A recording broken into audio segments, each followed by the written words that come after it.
Seattle's Jaxon Smith-Njigba versus Rams secondary. Number 1 key in NFC title game. Jaxon Smith-Njigba's historic season meets its toughest test. Can he overcome the Rams secondary to reach the Super Bowl?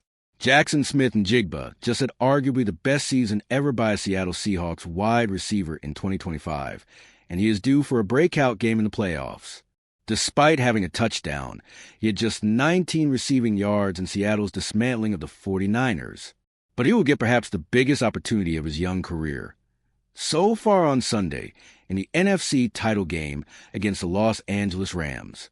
In a recent article by DaSilva of Rams Wire, he outlined 6 matchups that will be very important in the NFC Championship game, and JSN versus Rams cornerback Cobie Durant will definitely be one of them. Smith-Njigba was shut down for most of the game in Week 16 before taking over in the second half and overtime, catching the game winner with 3 minutes left. DaSilva writes, Durant is coming off his best game of the year with 2 interceptions against the Bears, and he'll try to keep that momentum going in Seattle. JSN finished the year with a league-leading 1,793 receiving yards on 119 receptions, which was the 4th most in the league. That 1,793 is the most in a season by any Seahawks receiver and is the 8th most of all time. Despite the historic season that Smith-Njigba had, he cannot afford to underestimate Durant, who also had a very solid year.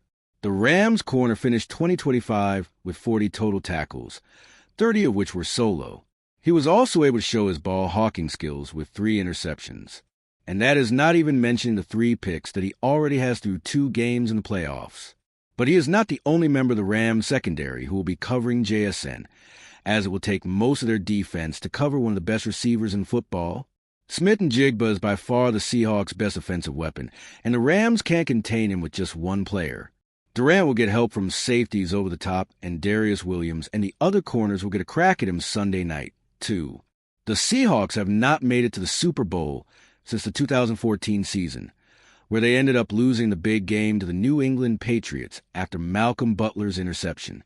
If they want to have another chance to hoist the Vince Lombardi trophy, JSN will need to prove to everyone that he is the cream of the crop when it comes to wide receivers, and he can do that by overcoming the Rams secondary.